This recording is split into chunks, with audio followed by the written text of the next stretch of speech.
Good afternoon and welcome to Eat at Home event organized by Paulig. My name is Kaisa Lipponen and I'm responsible for communications and sustainability at Paulig. And I'm one of the organizers of this event. And we are very excited to have you all here with us today to discuss how can we make it easier for consumers and people to make more sustainable choices. And we at Paulig are on a journey to create more sustainable food culture. And for those of you who don't know Paulig yet, we are an international family-owned food and beverage company. And we provide all things tasty, coffee and beverages, Tex-Mex and spices, snacks, and plant-based choices. And what comes to more sustainable choices, our thinking follows very much the concept of planetary health diet by Eat Lancet. So we believe that what is good for people is also good for the planet. But we think that there is also a third element which is very important, and that's taste. Because if it doesn't taste good, we think that people will always choose something else. And we also believe in collaboration, and that's why we have invited some of our key stakeholders to discuss with us today and share their views on this important topic. So I once again warmly welcome you all, and I hope that you enjoyed the event. And next, I will give the floor to my colleague Niels, who will walk us through with some of the practicalities. Please, Niels. Hi, of course. We're going to go through our housekeeping rules. So, first of all, this session is being recorded. Second, the recording link will be shared via email afterwards. Third, questions are answered in the end of this session. And fourth, use the Q&A box to ask questions.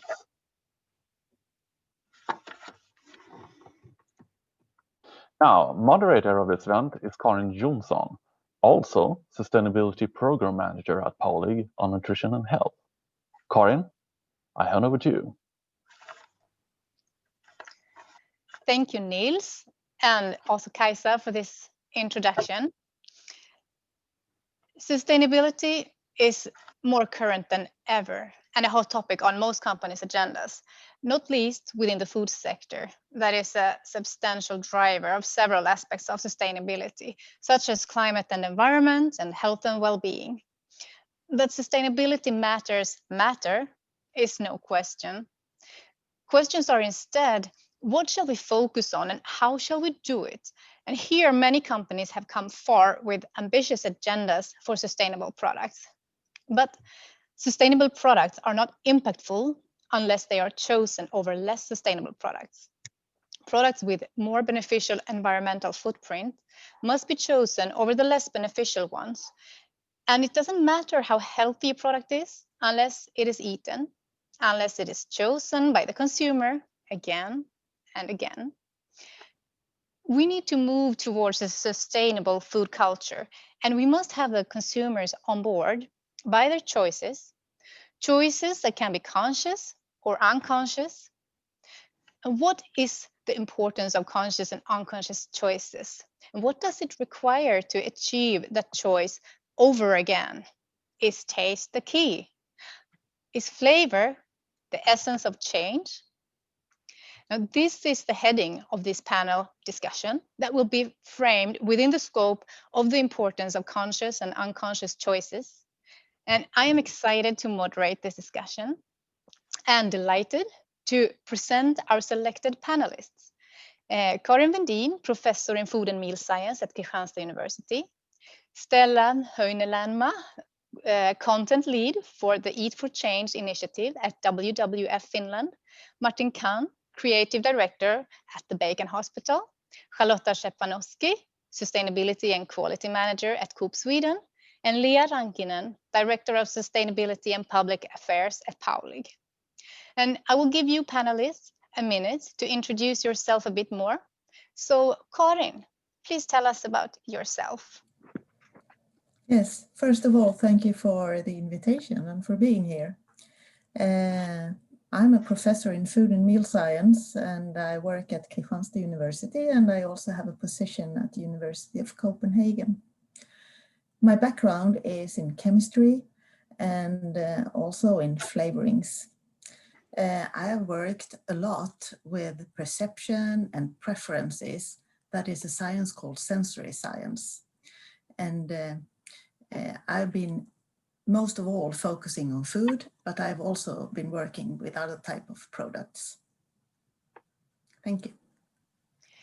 Thank you, Karin. Stella, please will you give an introduction of yourself? Sure. I giggle every time someone introduces me because I have an impossible last name, but you did well.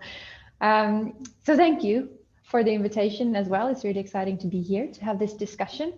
My name is Stella Hönalamma. I work at WWF Finland. I've been at WWF roughly since 2012. I've worked on a variety of different sustainability issues at WWF Finland, obviously, but also Turkey and Sweden. For about the last 5 years, a little bit more, I've been focusing on food, the environmental impacts of food, and more specifically, the environmental impacts of our diets and what we can do and what we should do and need to do to shift our diets towards more sustainable choices. In my previous role before my current work, I coordinated the WWF global work on sustainable diets. And now, as mentioned, I'm the content lead for Eat for Change, which is a really exciting new project, EU funded, where we're working with 12 different partners in Latin America and in Europe to support a shift towards a sustainable food system. Thank you, Stella. And next, Martin. Hello, my name is Martin Kahn. I'm very happy to be invited to this event here. Really exciting. I'm a Swedish creative director with a background in the Swedish, Danish, and Canadian advertising and design industry. This has meant that I have been working with a lot of different lines of businesses, including work for a lot of food-related clients, both in retail and food service through the years. 2014, my focus shifted from traditional advertising and design to exclusively work on assignments that can help us achieve a livable planet in the future. So, and since the food industry is such a huge part of the transition that we need so badly, I have been involved in a couple of brands related to the protein shift. Lately, a product called Sprout, which is a pea milk that is now being introduced in Scandinavia and the UK and in North America. I'm also co-founder of the Bacon Hospital. It's an alternative ad and design agency that opened this year. It's a great year to start a new business, by the way. With the sole purpose to work towards and beyond the global goals. And basically, we make ad and design concepts for clients that believe in the same things we do. Thank you. Thank you, Martin. And Charlotta. Hello, my name is Charlotta Szczepanowski, and I work as a director of sustainability and quality within the Swedish Coop. Previously, I've been working with sustainability issues in different sectors, such as the building sector, and I've been in the logistic, and I've also been in the Electrolux group. My learnings from my years within the sustainability area is in the importance of seeing sustainability as a system rather than seeing it as individual aspects. So that's something that I will discuss further on today. Thank you, Charlotta. And Leah, please. Thank you very much, Karin, for your introduction. Hopefully this you can hear me at least. My video is stopped here somehow, but hopefully, yeah. So yes, I would describe myself as a passionate sustainability professional, food lover in the area, because I have been working nearly 20 years with the sustainability areas, and it's been always related somehow to the food, and also from my childhood. I'm the country girl in that sense, and love to grow my own food, and so that's really about the passion and huge respect about the agricultural phase and with the food production. I have worked as a director of sustainability and public affairs at Paulig since March this year, but 19 years experience from the retail and service sector in this area. And yeah, I'm environmental engineer, but I always describe that with the human heart. And what I like to describe that into the sustainability, we need to keep our heart warm and keep the logic and execute persistently the impact. And that's what I'm always looking at, that how can we make the systemic change, and what are really the front running actions, and combine the aspects of the health and human rights and environmental issues. Thank you so much. And thank you all for a nice presentation round. And let's dive into our first section, the importance of consciousness in making sustainable choices. In other words, making conscious choices.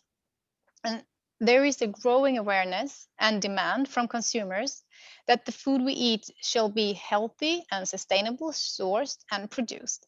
But for the conscious consumer to be able to make this choice, there must be choices available and with relevant information.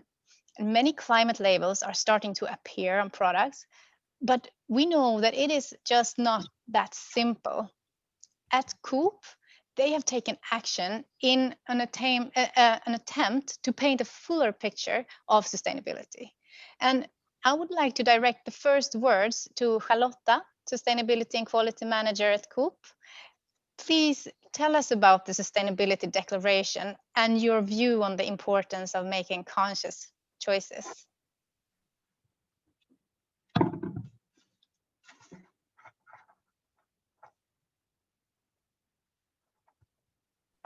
Maybe you're unmuted, no? Charlotta, you unmute yourself.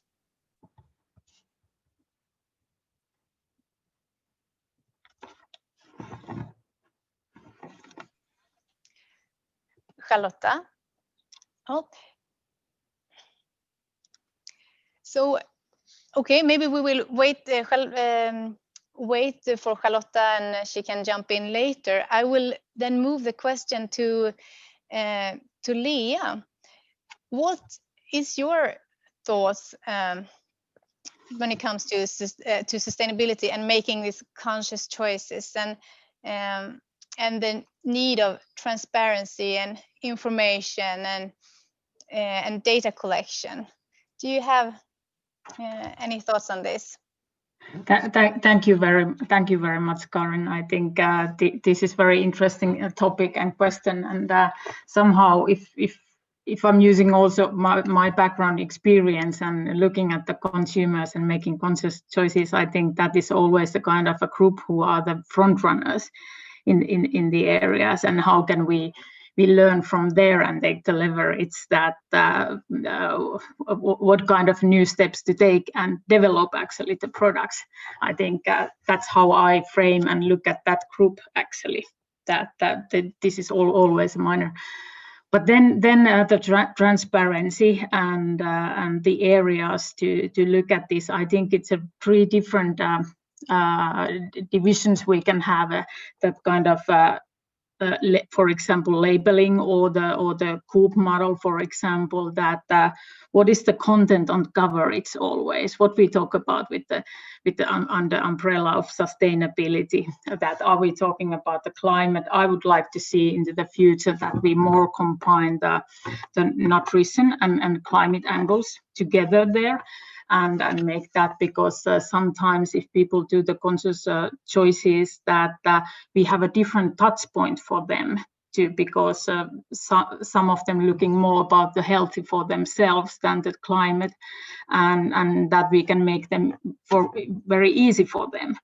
And then also that if developing the tools for consumers, are we giving that in the general level, or are we really going to the product level information?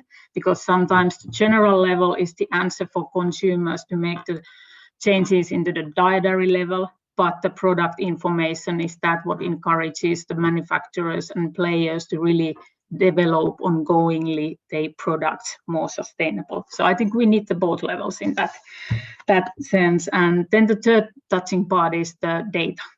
If we label or we use the more broader digital tools from the manufacturer side, the data comes from here actually. So it is important that we have a long-term joint visions also for the level of transparency and what is the accuracy of data we will need that to also develop the IT systems and actually use this information to make the longer term systemic change. So these are quite summary of my first reflections on this topic. Thank you so much, Lea. And it seems like we have lost Charlotta for a while, and I will just give a brief description about the sustainability declaration that Coop has made. And as I said in the beginning, there has been many climate declarations that has emerged, and now Coop has tried to inform the consumers that it's not only about climate. They have combined 10 different aspects of sustainability into one labeling. It looks like a spider diagram that will give the possibility here, because they will give the possibility for the consumer to make an informed choice when it comes to sustainability aspects of here biodiversity loss, climate change, soil degradation, water consumption, pesticides and chemicals, animal welfare, working conditions, local population, compliance and traceability. And here we can see two different spider diagrams, one on the protein, vegan protein, and one on beef. And as Lea also said, we also have the sustainability part of nutrition. That is another aspect that also comes into sustainability. And I would like to direct now some questions to Martin, creative director, and Karin, professor in food and meal science. When it comes to conscious, sustainable choices, what do you think the consumers are receptive to? To what extent? There's so much information to take in and to inform about. And how do you think information affects the consumers' decisions? So Martin, please, what is your view there? Yes, I just want to start with saying that just a little reflection on the Coop spider chart there, which is, I think, is a great example of, instead of adding labels, which is a problem today, just actually adding an infographic for me, which is really helps to understand and get a really clear insight of what kind of footprint I'm making when I'm buying this product. But I think in general, what consumers are receptive to is, I think we're receptive to everything that hits us emotionally. Anything that actually breaks through and reaches us emotionally, we are receptive to. But we are receptive to one message at a time, unfortunately. That's how we're kind of programmed. That means that more than one message at a time creates a dissonance, and we tend to zone out. So the climate labeling, as it is today, that we're used to seeing, it's an interesting example that has both up and downsides. I mean, being exposed to a clutter of labels, I think many people group them into one positive message, which is like, and that positive message creates a positive emotion, and then it triggers a reaction. So it's like, okay, this product does something good. I have no idea what, but I don't think I'm destroying the planet, which is great, so I buy it. So I think that's how a lot of people perceive the labeling as it is today. So the more we can simplify it, the way that Coop is doing there is a great example, or even just kind of narrow it down into one message at a time. That really would help. Thank you, Martin. And Karin, professor in food and meal science, do you have any reflection about how much information in these conscious choices and how much information are we receptive to, and and how does this affect the consumer's choices? Yeah, and I agree fully with Martin that the emotions, our emotions, are really important to us. And we are not so good at perceiving too many messages at one time. So that could be hard for us, but there are many levels into this.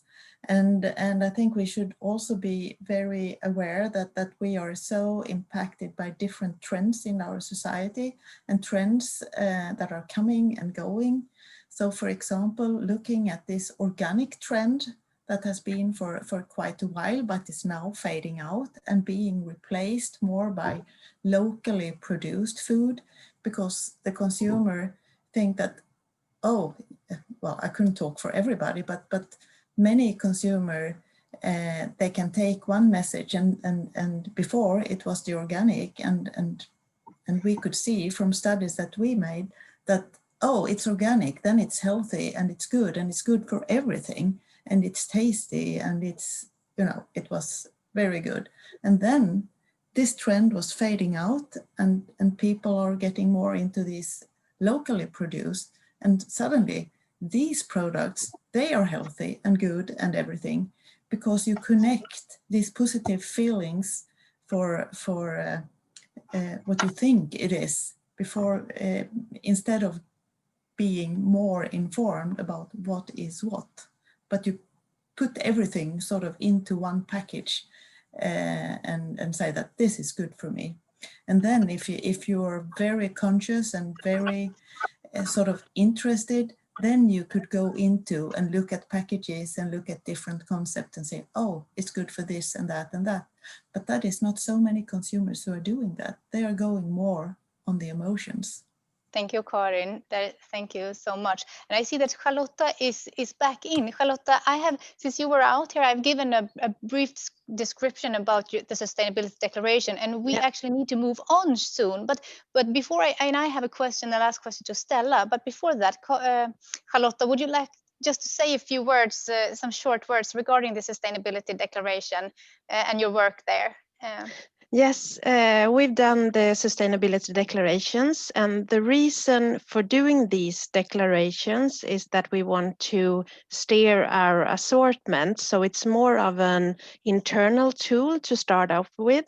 But then when we launched it internally, we saw that a lot of understanding regarding sustainability was really gained by showing the declarations. And as you can see in this picture, in the left-hand side, you have a vegan protein with low climate change impact. However, on the left-hand side, you see the beef with a higher climate change impact. And this is a very good beef, of course, and a bad vegan protein. But I think it's very important that when we work internally, that we really steer on everything and really make sure that our assortment is good in every aspect. And also we will communicate that to the customers. Thank you so much, Charlotta. Maybe we will get some questions in the end. You can describe it more. And before going as a transition, going to the next block, Stella, you were working with transforming the population's food habits. Do you think that knowledge and having the ambition is this enough to make sustainable choices to the extent that is needed? Do you have a thought on that? A short answer. Short answer. That's a really good question. First, I don't want to take for granted that all of our listeners, my guess is that we have a very educated audience here, but to not take for granted that everybody knows really the urgency of the situation.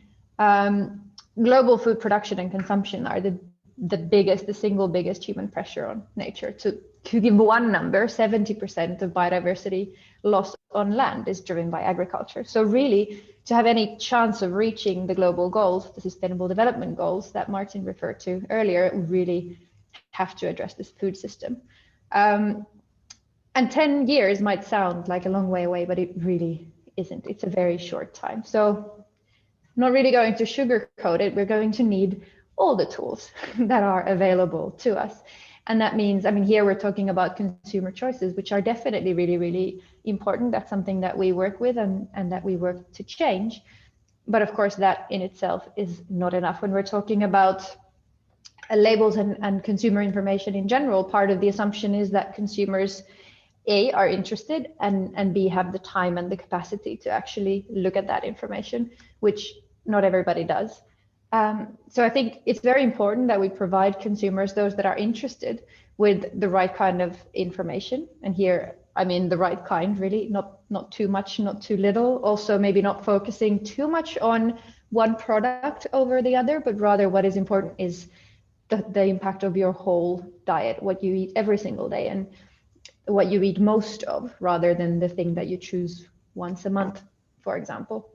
But then obviously we also need to influence those who don't have the time and who are maybe not interested, and nudge them to make better choices as well. Because, you know, as was mentioned, I think by Lea in the beginning, obviously what is better for the planet is also better for people. So we want to make sure that we're eating more sustainable and also healthier.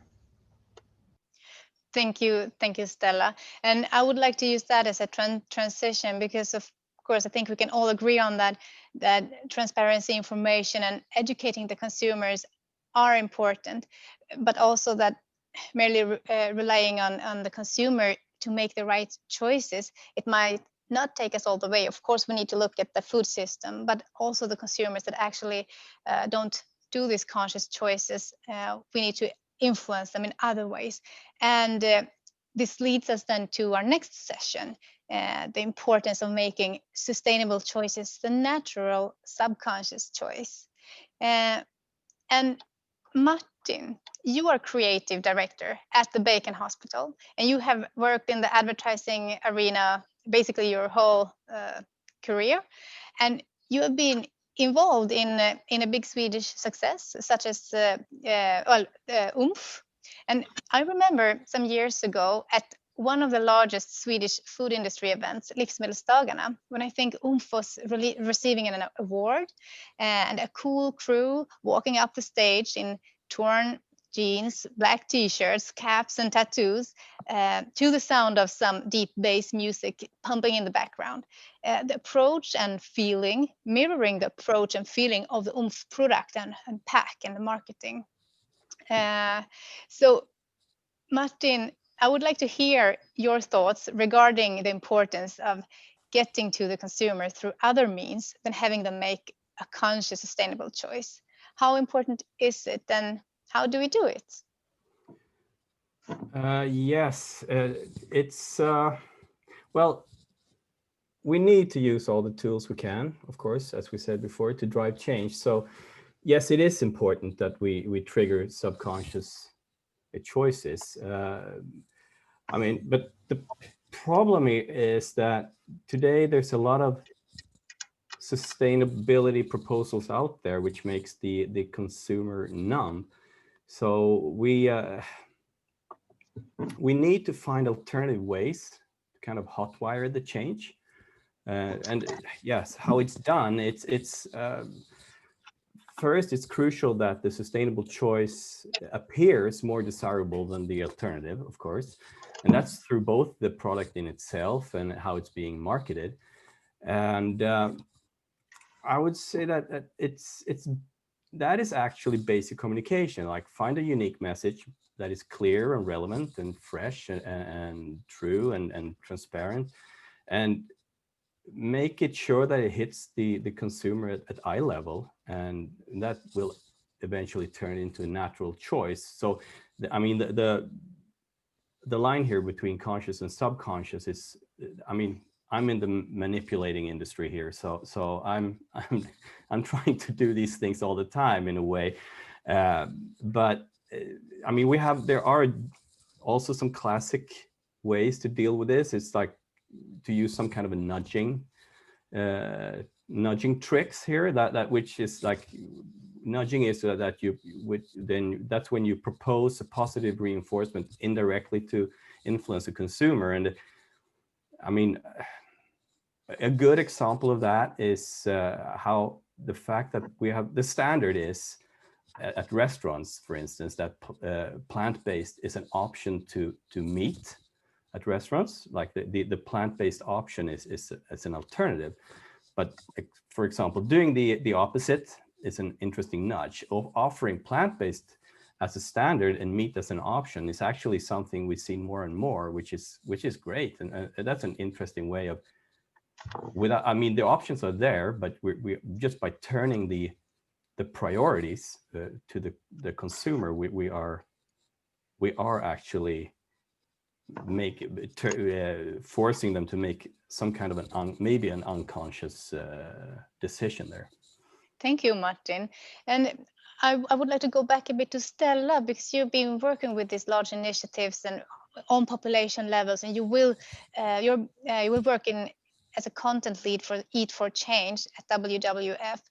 And what are your thoughts and maybe plans already around helping the consumers to choose sustainable, and your reflections around the importance of making sustainable choices the natural subconscious choice? Sure. Actually, I'd love to have this conversation in a couple of months, and maybe we will, because we're thinking about a similar event. But what we're doing at the moment is actually gathering research into what are the best strategies to shift behavior, particularly in this area, and focusing on the interventions that we have planned within the project and looking at how we can tweak them and how we can make them more impactful. So in a couple of months, I will have much better answer to this question. But really what we're planning on doing is, obviously we ground everything we do in conservation science, but we also want to ground it in behavioral science and get really input from there. But I think what we're looking at here is also norms. I mean, that picture you showed from Ulf is challenging the really absurd norm that there is something inherently masculine about eating meat, and not eating meat is not masculine. I mean, that is something that is accepted by a staggering amount of people without questioning it, because obviously that's just something created by advertising originally. And now advertising is helping to shift that norm, which is good, of course. And likewise, what Martin referred to, as in a lot of countries and in most of Europe, we have shifted to a norm where we assume that a meal has meat and large amounts of meat, which obviously is really harmful, because the amounts of animal-based products we are eating currently is not sustainable at all on an environmental level or a health level. So we really need to shift that norm to a kind of thinking where, yes, meat can be obviously a part of your diet, but it's not the number one thing, and it's not in every single meal. So what we are going to be doing is working with conscious choices, definitely. And we're going to be focusing on working with youth, which is really exciting, I think, personally, and really working together with them to engage their peers as well, to raise awareness as well, because that's needed, but also engage people in the shift towards better diets. But then we're also going to be working with those young people, active citizens, and helping them influence systems. So working with them to influence what corporations are doing, and also policy, to make sure that it's easy to make sustainable choices, and those who want to can do it, but also make it harder to make bad choices for the planet and for yourself. Thank you. Thank you so much. And I see that Charlotta, you would like to add something, please. Yes, I think I'm a bit worried about the confusion that is out there, because many consumers want to do the right choice, but it's a confusion. They don't know if they should choose ecologic or if they should choose something that's good for the climate, or if they should choose something with less palm oil, for example. So there is, I think that we need to clarify more what is all about, because it's a bit too much confusion, and I'm afraid that they will not trust the communication in the future if we're not more clarifying on the topic. Thank you, Stella. And you are bringing back again the importance of maybe the conscious choices here, and the importance of being clear in those conscious choices. And I agree, it's really important. And I see that Leah, you have raised your hand, please. Yes, thank you very much. Maybe building on also what Charlotte was saying, that I think it's really important also that we should make this also easy for consumers and keep the simplicity in mind. And sometimes I would like to see that there are different layers, that some of them are that we need to make more desirable for people to make the bigger changes. For example, with the climate, that you do the dietary level changes that need the different kind of actions, how you inspire consumers, what kind of concepts to create there. But then there will be the other area always that we can definitely, like under the iceberg, we can develop always the products to be more sustainable, that consumers doesn't even notice it, for example, and that those can have a very big impact on a societal level. And one example is that in a nutrition point of view, there are some of the areas where you can always do the change, kind of making for yourself the model to make the changes, and that you can leverage and have a big impact to the bigger audience. Thank you so much. We have Karin and then Stella. So Karin, please. Yes, I would like to add to what Leah just said, that we should maybe not force the consumer to make the big choices or the big differences directly, but go for the small things. Make it easy. The nudging thing is really, really important. It could be, for example, serving more salads at restaurants, serving more type of vegetables, and maybe diminish the portion of meat in different types of lunch restaurants. So it could be very easy, and in stores front the more sustainable alternatives, so to make it easy to make the more sustainable choice. Thank you, Karin. And Stella, you will be the last person in this section now to reflect on this. If you still have a thought, I saw your hand. Yeah, no, I just put it down so I remember. Just something for Carlotta on that comment on information to consumers. I fully agree. I think there is a lot of misinformation and a lot of confusion, and that's completely understandable because there's also a lot of competing information. And I think a part of the solution there is also the national nutritional guidelines in a lot of countries. So the information that comes from government that also then guides public food procurement. There, I mean, we published a report recently on planet-based diets that looked at national nutritional guidelines, and we noticed that even if we ate according to them, which we don't, but even if we did, they are not within planetary boundaries at the moment. So we really actually need to look at the national nutritional guidelines and make sure that planetary boundaries are also included in them. Thank you, Stella. And thank you so much all for your interesting and important thoughts. And these unconscious natural choices are indeed important. And from what we heard earlier, and also in this block, so are the informed conscious ones. But to create the impact needed by these choices and transform a whole food culture, we need to continuously make those choices again and again and again. And how do we make this happen? And in this session, we have pinpointed one factor that we see as crucial for these repeated choices, and that is taste and flavor.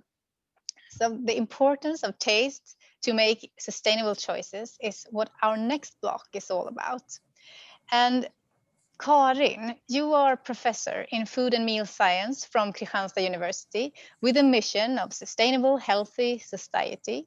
And you have deep expertise and long experience from sensory science and innovation. Please tell us a bit about what is taste and what affects the taste experience.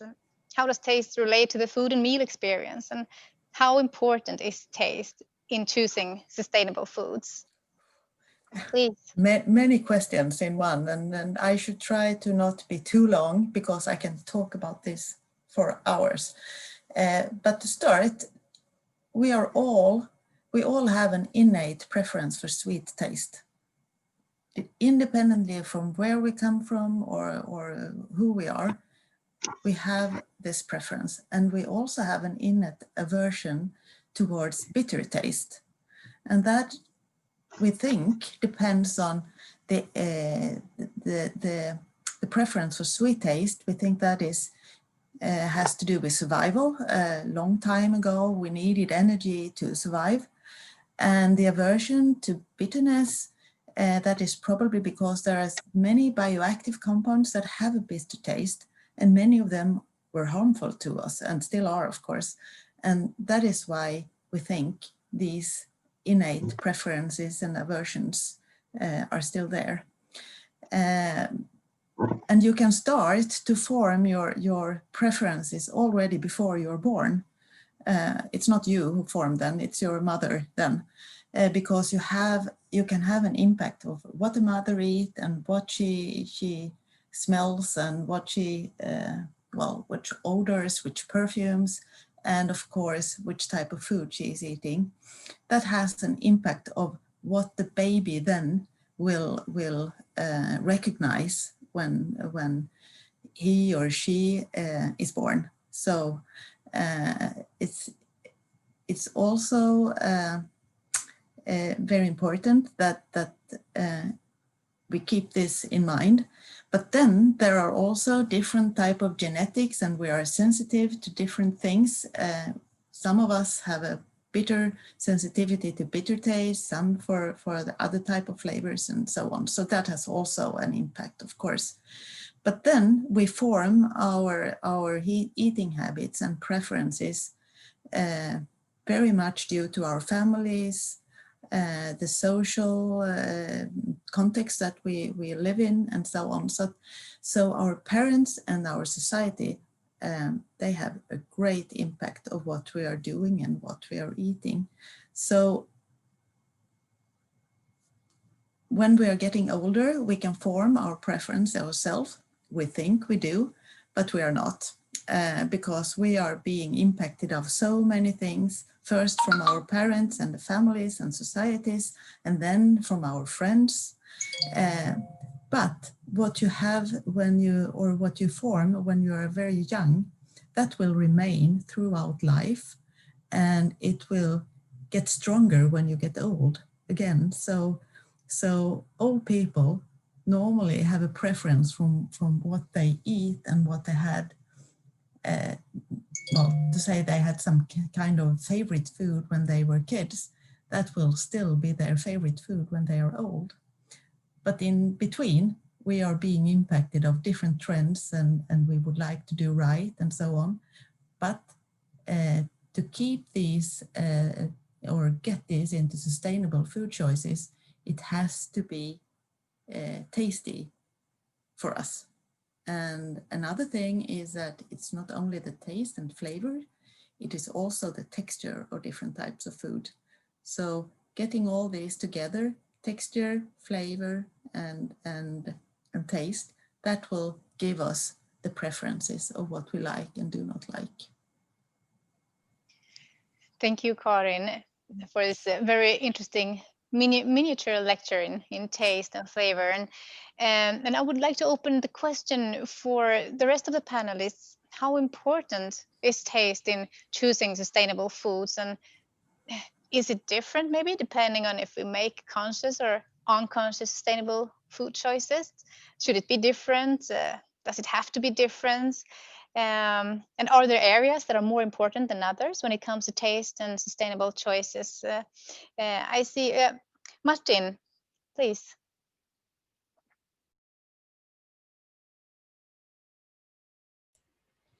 Yes, this is definitely not my field of expertise, but I find it very interesting what Karin said about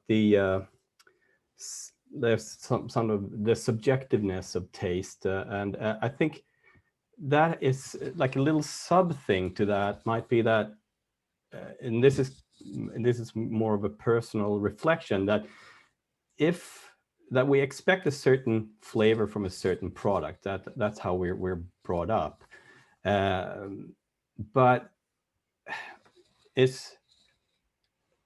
I mean, especially a problem that I find when new products come to the market is like, especially plant-based milk and plant-based cheese, for instance, that is tricky in my experience, because if you expect, for instance, an oat milk to taste like real milk, you will definitely be disappointed. It will taste like liquid cardboard or something like that.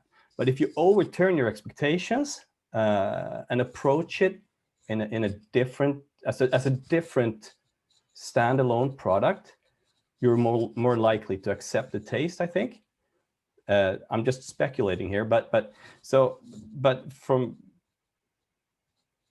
yeah, just finding with myself that I've learned to really enjoy new products that had flavors that I would haven't been used to before, and now I can actually start craving them, which is kind of weird.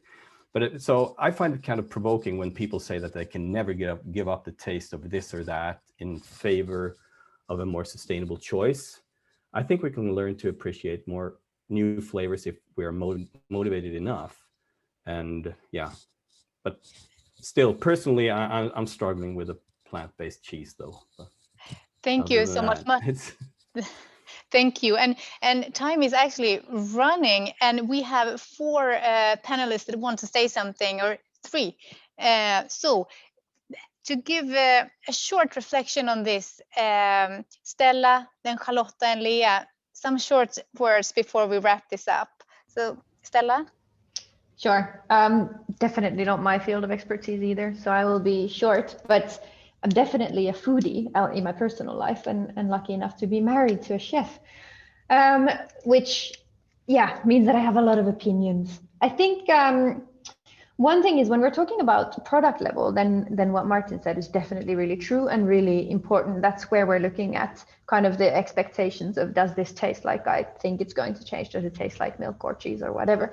But then when we're talking about dietary level, again, there's kind of a notion or a weird norm that does sustainable food taste worse, which is completely absurd, because of course there's no correlation between taste and sustainability, because there's such a huge variety of things you can eat and put on your plate. And I mean, Karin was talking about things like sweetness and bitterness, and those are flavors, and they're not tied to meat-based or plant-based. They depend on seasoning and also obviously the product itself. But maybe just important to keep in mind that there's definitely no correlation between sustainability and flavor. You can absolutely have delicious sustainable and delicious unsustainable food. Thank you, Stella. Charlotta, some few short words and thoughts around this. I actually wanted to say the same thing as Stella, because we have a lot of sensory testing in our department within Coop, and we don't see that contradiction between flavors and sustainability. However, what I also want to say is that if we, for example, wants to lower the sugar content, that is very difficult if to do it only one company. We need to do this on a society level. We can see that in, for example, lowering the salt, how much salt you have in food. It's not possible for one company to do that, because then, so we need to do it on a society level. So that's something to think of as well. Thank you. That is very true. And to wrap up the panelists' thoughts here before we go into the public, the audience questions, Lea, do you want to say some final words around this?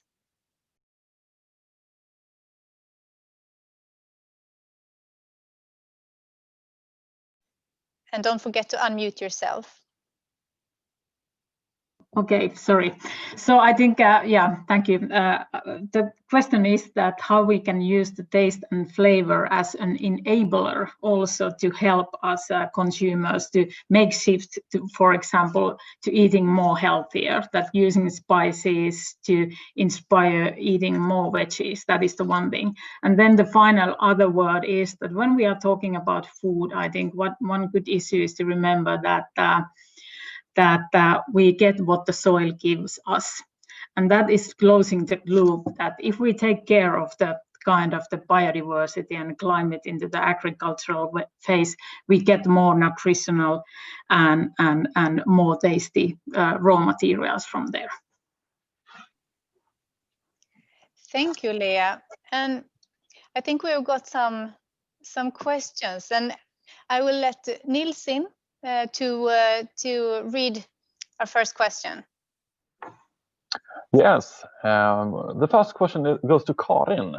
Karin, do you think that plant-based foods is a social trend that will pass, like organic or locally produced? That was a hard question, I must say. I hope it will stay, and I don't see the contradiction that we shouldn't. I think we can see these type of food in different types of forms, and to make them trendy in different ways. At least that is what I hope for. Thank you. We also have a second question, and this one is for Charlotte. And it goes like this. You said the sustainable declarations were mainly for internal use, but are they also used towards the consumers? And if so, how important do you think that type of labeling is compared to product placement, range of products, pricing and marketing, which are all factors that influence the consumer's choice? The sustainability declarations will be launched in March for all our consumers for 16,000 products. We think that some customers will look at these declarations. Some might not do that, but what I'm hoping for is to raise the awareness of that it's more than only one issue we need to look at the system. I think that all the other aspects that you were lifting in your questions are equally important. We need to work in all different areas in order to make this happen. So we're looking into many different areas, but this is one approach with the sustainability declaration, both to communicate to our customers and to steer our own assortment. Thank you. A third question on this one is to Stella. Do you think that changing the default of meals design from meat-centered to plant-centered would be a positive step towards the change? Yes. I think I may have addressed that a little bit earlier on, but I think that's definitely a shift that needs to happen to move away from the kind of norm of always eating meat and always having meat at the center of the table and the center of the diet to a much more a bigger variety of foods, basically. Thank you so much. I think, do we have time for one more question? So the last question before we round off, Nils. Yes, it goes like this. And this is to everyone. Do you think that negotiationist positions like denying the environmental impact of animal source products is an issue, and how should it be treated?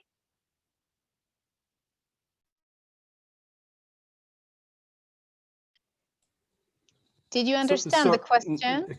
Can I hear that again, please? Yes, it goes like this. Let's see. Do you think that negotiationist positions denying the environmental impact of animal source products is an issue, and how should it be treated?